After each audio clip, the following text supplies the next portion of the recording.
Gaza should be accessible for the world to see, and hopefully then more people will understand exactly who's holding whom captive and who's starving the people of Gaza. 600 retired Israeli security officials have urged President Trump to pressure the Israeli government to end the war in Gaza. Meanwhile, Israel's planning a new military operation to free its remaining hostages. Let's speak now to Gabrielle Weiniger, who is the Times Tel Aviv correspondent. Gabrielle, good afternoon. Hi, Callum. It's good to speak to you. There's so many different things actually emerging related to this conflict today. Shall we start with the letter? 600 signatories arguing that Hamas terrorists are no longer a strategic threat to Israel. What is their case? So this is basically a group of retired security officials that include the former Mossad chief Tamir Pardo, Ami Ayalon, who was the head of the Shin Bet, which is the domestic security agency, and the former Prime Minister Ehud Barak. They're saying, quite similar to what the families of the hostages are saying, that Netanyahu is leading the hostages to certain doom with the idea of a new operation. The hostages that are alive are thought to be being held in central Gaza, which the IDF have largely avoided entering, certainly by foot, over the last 21 months.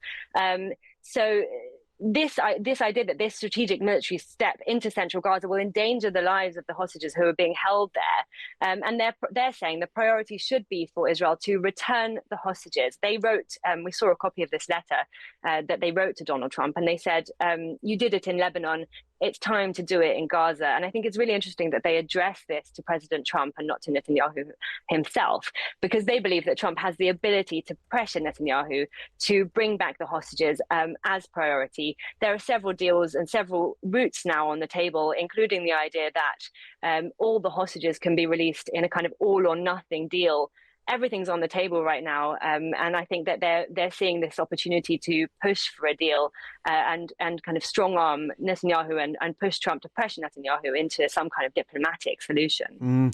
Is there something of a pace change here, Gabrielle? Does it feel like things are escalating in the direction of ceasefire, dare we say, of peace? You know, I think hopes have been dashed so many times for Gazans, for the family of hostages, since the resumption of fighting in March. We've heard that they're inching closer to a deal. I've written these pieces myself. We're inching closer to a ceasefire. We're on the brink of a deal. Steve Witkoff is traveling. You know, there's been so much momentum, and then that was kind of lost over the last week, and there was a lot of pullback. And I think this almost feels like a last-ditch attempt. And I think it's interesting to note as well where this idea of a new military operation came from. It was leaked to media by a security official, by a political official that is kind of known among journalists to be related to Prime Minister Benjamin Netanyahu's office. It could be a ploy, this idea of the new expanded military operation, to pressure Hamas in negotiations and say, you're going to lose the last, it's even less than 20% now, that the IDF doesn't control in Gaza. The IDF controls some 88% of Gaza. They're saying you're going to lose this if you don't move forward in negotiations, and they're trying to strong arm them. And it could be a kind of ploy to push forward on the ceasefire. And I think there's a lot of hope for that, but there's also a lot of desperation. As time passes, Gazans are more desperate. Gazans are in the throes of famine. The families of the hostages are more desperate. They're seeing these videos that we saw over the weekend showing the emaciated hostages crying in tunnels. It's got to a breaking point, certainly for Israeli civilians, for Gazan civilians, and I think there is a feeling that this must be done, and something must be done now. Yeah, that urgency is intriguing. What about, I suppose, Israel's history when it comes to actually securing the release of hostages? There have been failed attempts in the past. I think I remember towards the end of 2023, actually, where some hostages were accidentally shot and killed by the IDF. That's right. And I think that's why the families of the hostages are pushing so hard now. It was this time last year as well that there were 6 hostages found dead in a tunnel in southern Gaza because IDF troops were thought to be closing in on where Hamas was holding these 6 hostages. They were living until the IDF encroached on that space. Of course, Hamas shot them dead, not the IDF. But the fact that the IDF went in on those areas, those sensitive areas, endangered the lives of the hostages. And we heard one mother of a hostage, a young male hostage, Matan. She said that this expanded operation is a final solution to kill the hostages. I think it's really important to note how triggered not only the family, but Israelis as a whole are by the footage of their citizens starving to death in captivity. This is so reminiscent of the genocide against Jews from the Holocaust. And the creation of the State of Israel was in order to ensure that nothing like that happened again. And they're seeing their citizens starving in captivity.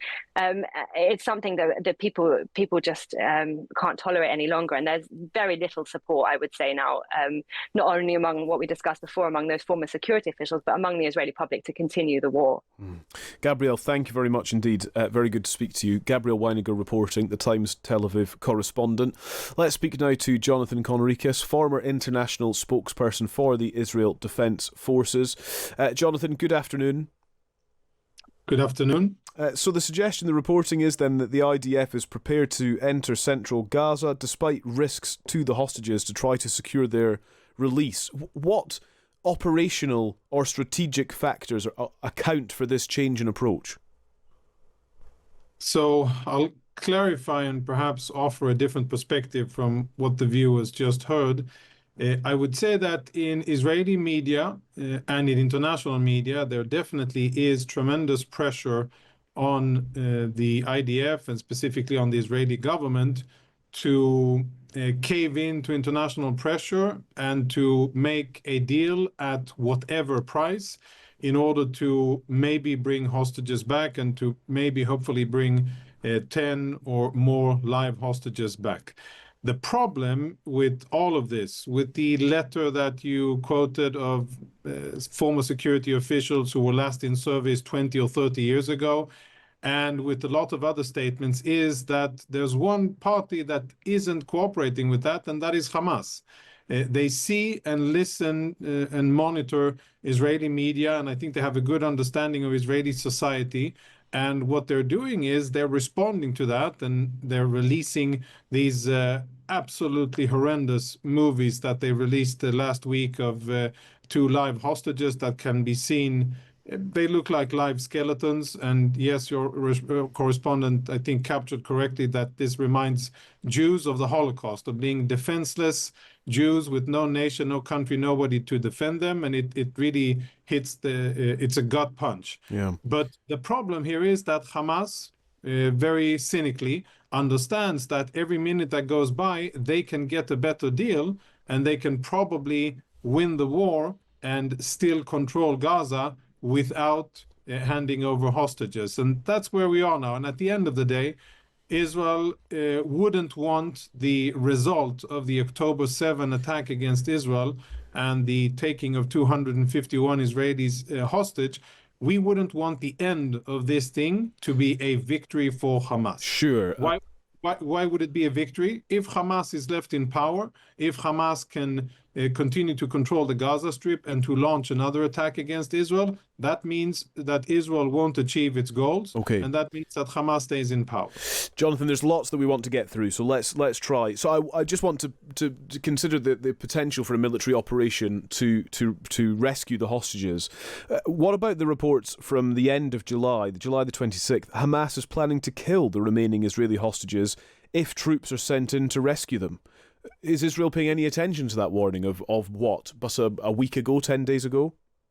Yeah, I mean, that's the working assumption. I think it's clear for every Israeli planner and decision maker that if Israel will attempt to free hostages, then Hamas terrorists in those tunnels next to the hostages, those that are keeping the Israeli hostages, starving them, abusing them, and torturing them, the orders for the Hamas terrorists is to kill Israeli hostages. I think that's clear, and I think, even before this ridiculous warning came, that has been the main reason why Israel has, until now, not launched any significant attempts, because we know that Hamas will execute them. So isn't the only route a ceasefire then? Isn't that what's in play here? And we hear what you're saying about Hamas terrorists being the problem, being the hurdle, we hear that, we get that.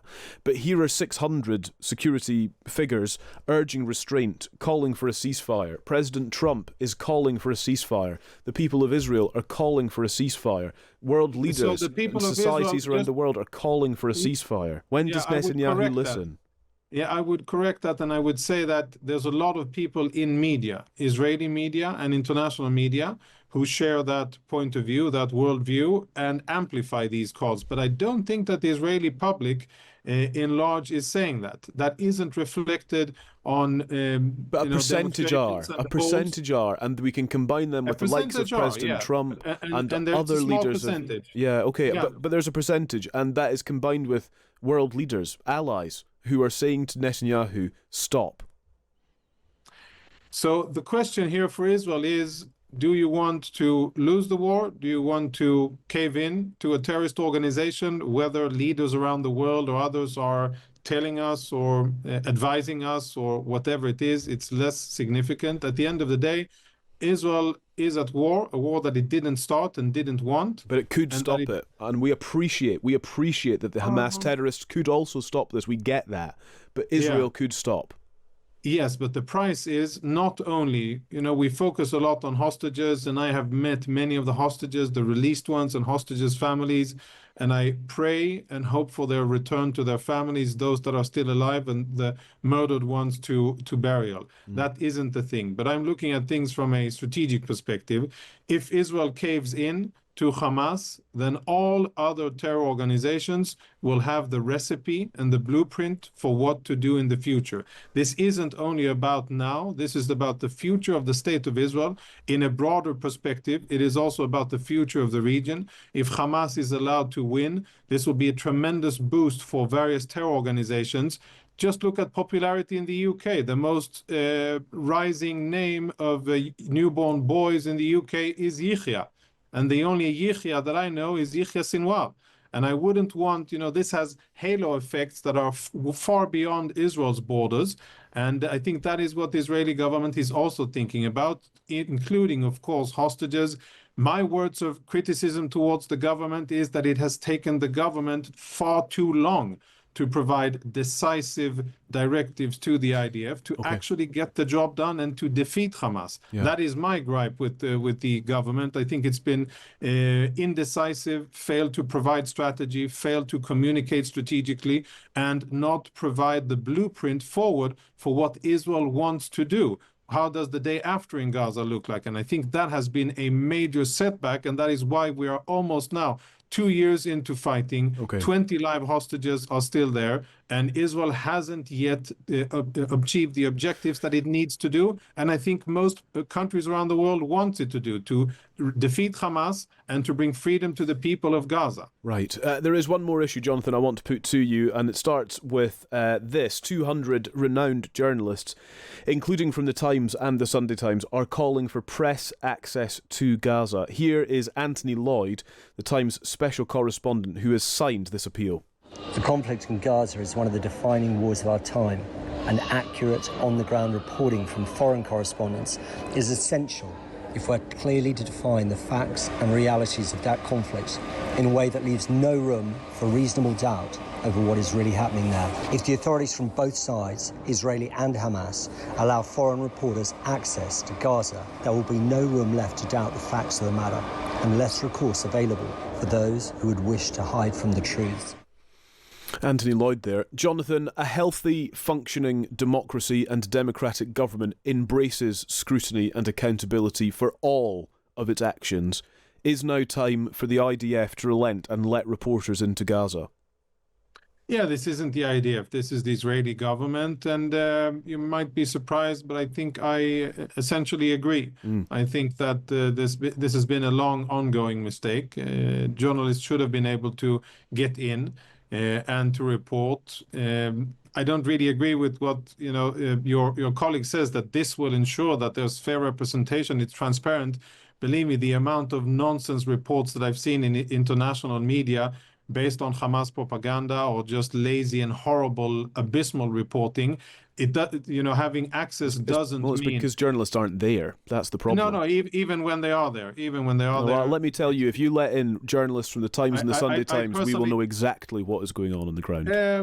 Maybe Times journalists. I'll agree on that, but I've seen so many other journalists who have had personal access, and what they've been doing is just, being mouthpieces for Hamas. However, I think that yes, there should be media access, and it should be there. It should be safe, controlled, and it should be monitored, but Gaza should be accessible for the world to see, and hopefully then more people will understand exactly who's holding whom captive and who's starving the people of Gaza. Who should be monitoring the journalists' access, Jonathan?